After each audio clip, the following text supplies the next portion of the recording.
Hey guys, Eric with Blue Line Fishing. Welcome back to the channel. Your time's important to me, and what we're going to do in today's time is some late fall fishing.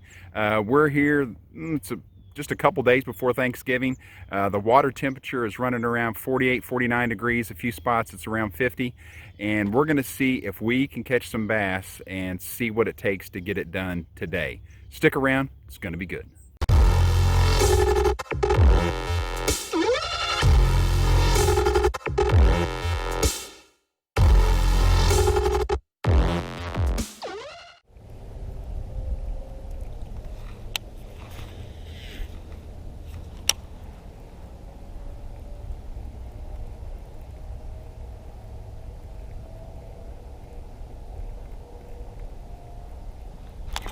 There he is. That's a good one. That's a real good one. Oh, it's a stud, man. It's a stud. It's a November stud. Look at that. Oh. Man. Look at that. He absolutely choked it, too. Absolutely choked it. I'm going to have to get my pliers to get that out because that is down in his gullet.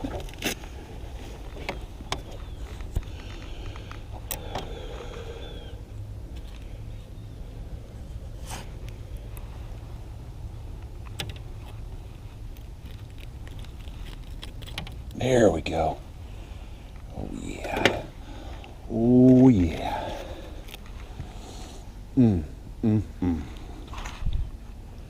Look at that. Woo!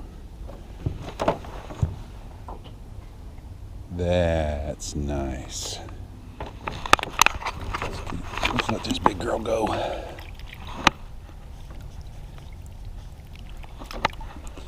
Here she goes. Very pretty.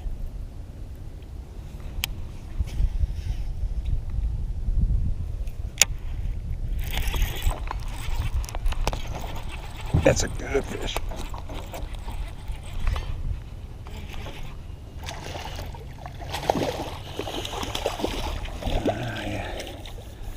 It's a good one. I like it.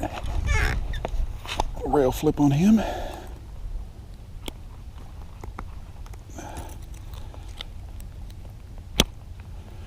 Oh yeah. Solid fish. He's 2.5, 2 3/4, probably just a little above 2.5. Look at that fat belly on him though, boy. He is gorging on shad up here in this flat around these cypress trees and these root wads. Bulking up for winter. Let him go.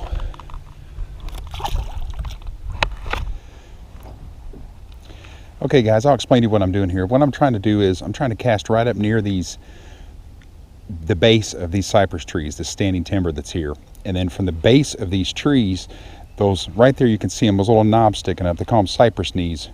Those are the roots that are coming up from that cypress tree. And some of these bigger cypress trees, they'll come out from that 20 plus feet. So what I'm trying to do, casting in there, I'm trying to get a quiet entry, so I'm roll casting, underhand casting. I don't want a big splash when it goes in. So I'm trying to get up close to these trees, roll cast in there nice and quiet. And then when I come out, like right here, so right in there, when I come out, I'm trying to just bump the tops of those cypress knees, the root wads that are in there and such. Trying to make contact to get a little bit of reaction bite, but this water is so cold right now. It's not, freezing, but it's 49 to 51 degrees throughout this lake. Right in here, it's about 49 to 50 degrees. And what I'm trying to do is just tick the top of these cypress knees, or even bang into them to cause a little bit of deflection, to make that look like a dying shad, because these fish are in here feeding up for winter. They're bulking up for winter. And today the air temperature right now is only about 51, 52 degrees, and the water's about the same. But the thing about it is, we've got a good barometric pressure. That's a falling barometric pressure here. And we've had sun most of the day. It's been cloudy the last few days, and these fish are wanting to feed. I've got several nice ones, and that's kind of the tactic I'm using. So like I say, I'm getting like right in here, right up next to that root wad there. That was not a good entry. I wanted it to kind of slip in nice and quiet. And then I'm just rolling this thing right along, almost like slow rolling a spinnerbait. I'm just getting that blade turning back and forth and bringing it right over the top of these root wads that are in here and these cypress knees. All right, guys, I'll mention one other thing here. You know, usually when I fish standing timber, especially when you get it when it's kind of in a line like it is here, get it in some rows, fairly decent rows. I usually have my, look at that, came right out of that tree. Get it? You guys see that? Unreal. Good one. Ooh, it's a 3+ pounder. You could tournament fish too, wouldn't it? Oh man, look at that. Did you see that? It looped over that limb. Oh man, if I hadn't kept taking pressure off him, look how it ripped that hole in his lip. If I took any pressure off of him at all, tried to get the net or anything instead of rail flipping him, he would have definitely been gone. That's how long he is. 16 inches. He's a beautiful fish, beautiful. I'm gonna let him go.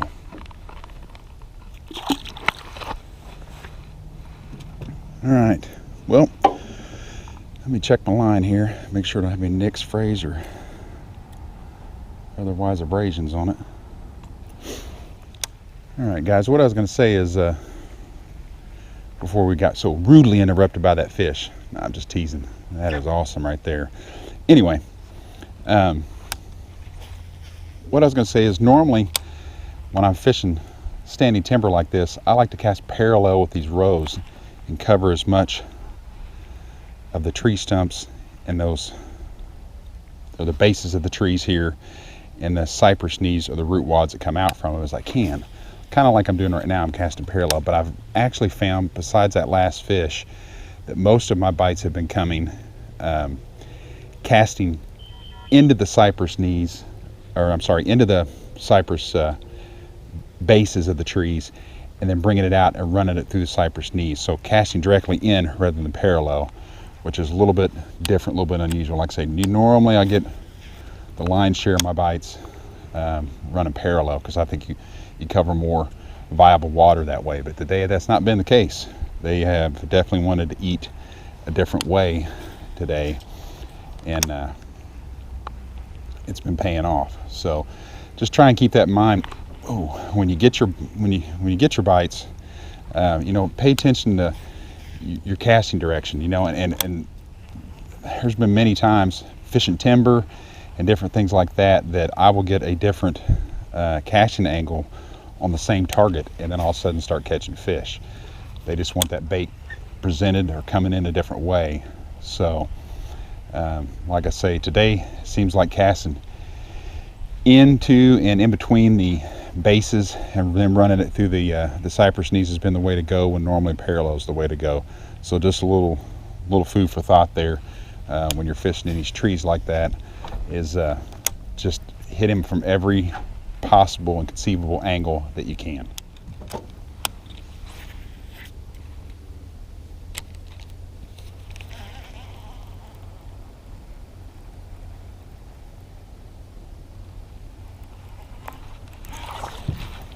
Yeah, one decided to do when it hit the jackhammer.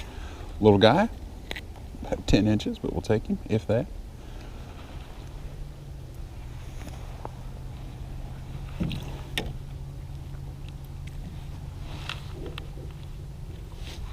About 10 1/4.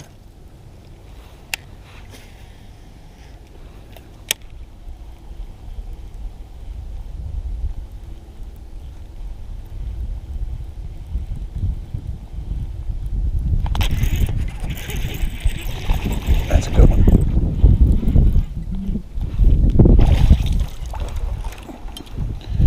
Yeah. Take that, look at that. Choked it. That's what I'm talking about. Put him back in. All right.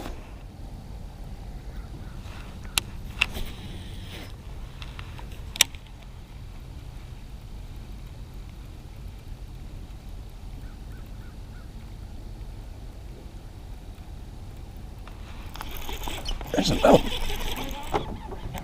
That's a good one too.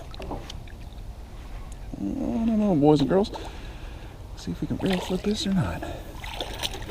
Woo! We did rail flip him. Look at that. That's a good 3.5 pounder.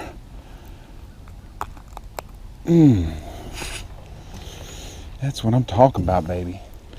So that's a good fish here. Caught that one on the 3/8 ounce green pumpkin Z-Man jackhammer with the Z-Man razor shad, and the color on this trailer is actually called the Deal. It's kind of a green pumpkin with some little bit of blue glitter, grayish, light blue color to it. Gives it a real good shad imitation here. Oh, that's what we like to see. That's what we like to see.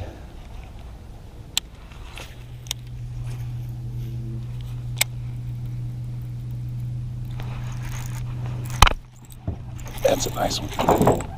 On a square bill. Oh. Got off right at the boat. Why? Because I couldn't decide if I wanted to rail flip him or net him. And what happened? He got off. And I could see, you guys could probably see it too, when that fish started coming in, he had that one barb in the bottom of his lip. That was it. So he kind of flashed on that bait. I knew he wouldn't hook real good. He didn't choke it down or anything like that. He just had that one back treble hook and one barb in that back treble hook in the bottom of his lip. And I lost him. There we go. There's another one. See that one there? I didn't hesitate to rail flip. Obviously he's hooked better, but I shouldn't have hesitated on that other one. I should have just went ahead and rail flipped him. I just didn't know if he was maybe a little too big, because he looked like he's about right at 3 pounds or so. But that's a good fish. I can take him. I'll take him, I'll take him, I'll take him.